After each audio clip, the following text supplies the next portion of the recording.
Good morning India. दोस्तों नमस्कार। दोस्तों आज की मेरी ये वीडियो कंटिन्यू वीडियो है, वीडियो का थर्ड पार्ट है। तो इससे पहले कि मैं ये वीडियो शुरू करूं, अगर आपको ये वीडियो पसंद आए तो इस वीडियो को लाइक करने के साथ चैनल को सब्सक्राइब करें। ये वीडियो आखिरी पार्ट है और एक बात तो बहुत ज़रूरी है, इस कहानी को सुनने से पहले आप ईयरफोन या फिर हेडफोन का उपयोग करें। इससे इस कहानी की ऑडियो क्वालिटी भी आपको पसंद आएगी जब आपके कानों तक पहुंचेगी। चलो अब इस कहानी को शुरू करते हैं। दोस्तों इस कहानी के पहले पार्ट में मैंने बताया कि आदित्य अपने घर के एक रिश्तेदार की कार्ड देने के लिए अपने भतीजे, जो कि बहुत दूर का भतीजा था, उसके घर जाता है। वहाँ पर उसकी मुलाकात संगीता से होती है, उसकी भतीजे की वाइफ से, जहाँ पर दोनों की कुछ बातचीत होती है। और फिर दूसरे पार्ट में मैंने आपको बताया कि वो रात पे वहाँ रुक जाता है और वहाँ पे उसका भतीजा आता है जो कि नशे की हालत में होता है। इससे संगीता बहुत दुखी हो जाती है और फिर आदित्य संगीता को ये कहता है कि उसकी आंखों में आंखें डाले कि मुझे तो बस जब भी आंखें बंद करो तो वो पल याद आता है।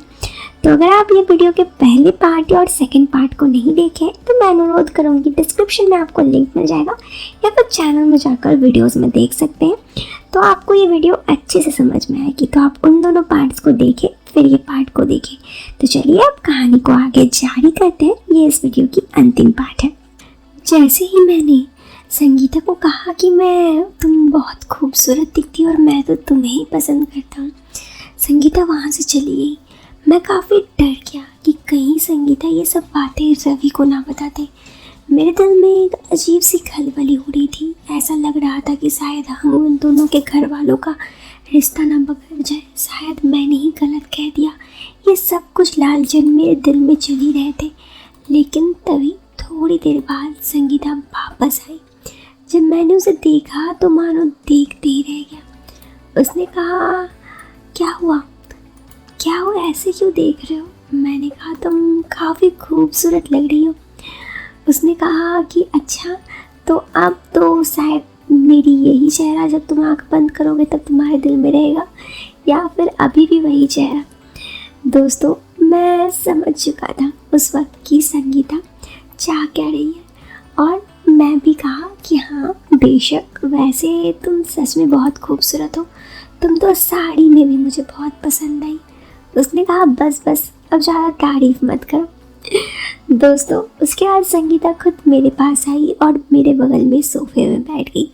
सोफे में हम दोनों थोड़ी बातचीत कर रहे थे, तभी उसने कहा, और तुम्हें भूत की फिल्म कैसी लगी?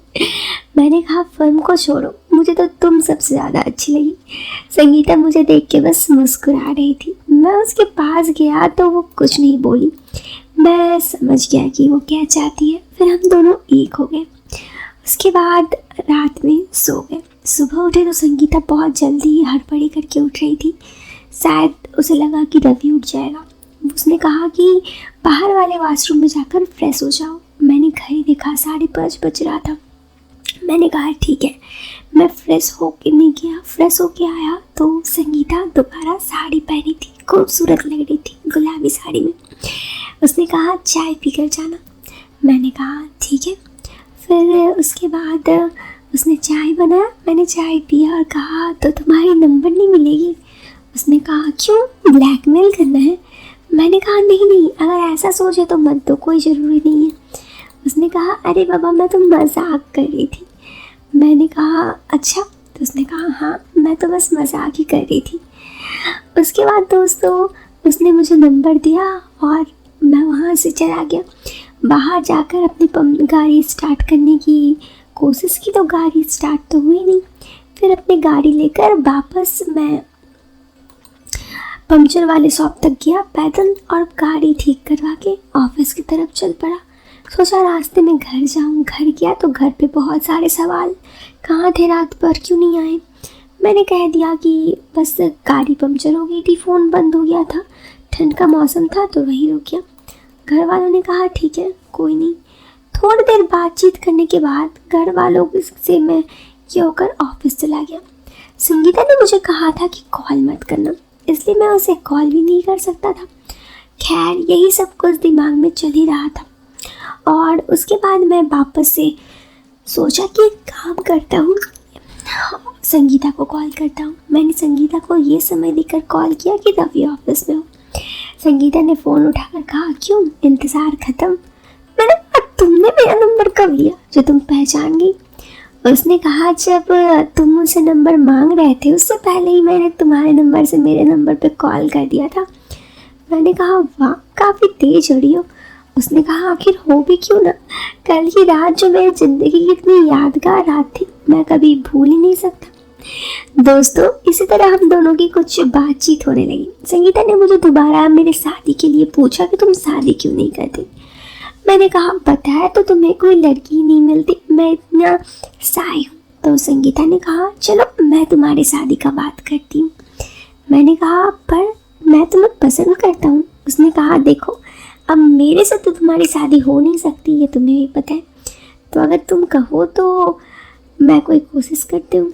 मैंने कहा, लेकिन लड़की तुम्हारे जैसे होनी चाहिए। उसने कहा, मेरी एकदम गारंटी मेरे जैसे नहीं, लेकिन हाँ लगभग मेरे जैसा ही।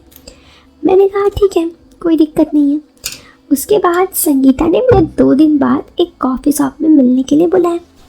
मैं उससे मिलने कॉफ़ी शॉप में गया तो वहाँ पर 10 मिनट इंतज़ार करने के बाद मेरे सामने संगीता खड़ी थी। मेरा प्यार, मैं तो मानो उसे देखते ही रह गया।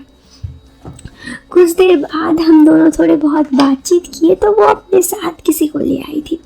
उसने मुझे मिलाया, ये उसकी कज़न थी और संगीता ने उसे हम दोनों के बारे में बताया था और ये भी बताया था कि वो मैं शादी करना चाहता हूँ और मुझे कोई लड़की की तलाश में।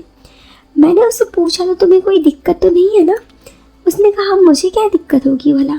मैंने कहा, सच? तो उसने कहा, हाँ, मुझे कुछ दिक्कत नहीं है। उसके बाद हम दोनों ने शादी कर ली, मतलब उसके कज़न के साथ मैंने। लेकिन बात यहाँ पे ख़त्म नहीं हुई। उसकी कज़न के साथ मेरी शादी होने के बाद भी ये सिलसिला ख़त्म नहीं हुआ। मैं अक्सर संगीता से मिलने चला जाता। ये सब चीज़ें मेरी पत्नी को पता था, लेकिन मेरी पत्नी को इन सब किसी चीज़ से भी दिक्कत नहीं थी, क्योंकि शायद उसे संगीता ने पहले ही इन सब बारे में बताया था। पता नहीं थी, लेकिन एक बात तो थी, मेरी पत्नी भी बहुत खूबसूरत थी। कभी कभी मुझे ही लगता था कि मैं अपनी पत्नी को धोखा दे रहा हूँ। लेकिन एक दिन मेरा दिल टूट गया जब मेरे घर पर मेरी पत्नी अपने आशिक को बुलाई थी। बाद में मुझे ये बात पता चला, तो मैंने जब अपनी पत्नी को कहा तो मेरी पत्नी ने आराम से कहा कि हाँ, मैंने तो बुलाया था। मैंने कहा, तो मैं कौन हूँ? उसने कहा, तुम भी जब संगीता के साथ अफेयर रखते हो तो। मैंने कुछ कहा। दोस्तों, उस वक्त मुझे एहसास हुआ कि मैंने बहुत गलत कदम उठाए। मैंने भले ही शादी करने के तो सही डिसीज़न था, लेकिन क्योंकि मैंने शादी के बाद भी संगीता से अफेयर रखा था, शायद इसीलिए मेरी पत्नी भी ऐसी ही थी। अब मैं क्या करता, खुद की गलती थी तो अपनी पत्नी को कुछ बोल भी नहीं सकता। लेकिन उसके बाद से मैंने संगीता के साथ रिश्ता तोड़ दिया और मेरी पत्नी को भी विश्वास दिलाया कि मैं कभी किसी और को पास नहीं जाऊँगा उसे छोड़कर। तो अब मेरी शादीशुदा ज़िंदगी भी सही है, मेरी पत्नी भी मुझसे प्यार करती है, मैं भी। शायद संगीता को कभी भूल ना सकूं, लेकिन इतना तो है, अपनी ज़िंदगी में दोबारा संगीता के पास नहीं जाऊंगा, क्योंकि मैं जानता हूं कि अगर मुझे धोखा मिले तो बुरा लगेगा। दोस्तों, ये कहानी तो यहाँ ख़त्म हो गई। कहानी काफ़ी लंबी थी, बहुत सारे पार्ट्स थे, तो मैं फिर कहूँगी अगर आपने इससे पहले के दोनों पार्ट्स नहीं देखे तो चैनल पर जाकर देख सकते हैं, ठीक है? तो इस वीडियो से लेती हूँ अलविदा। वीडियो पसंद आए तो लाइक ज़रूर करना यार, चैनल पर पहली बार आओ तो सब्सक्राइब करना। Till then, bye, take care, bye.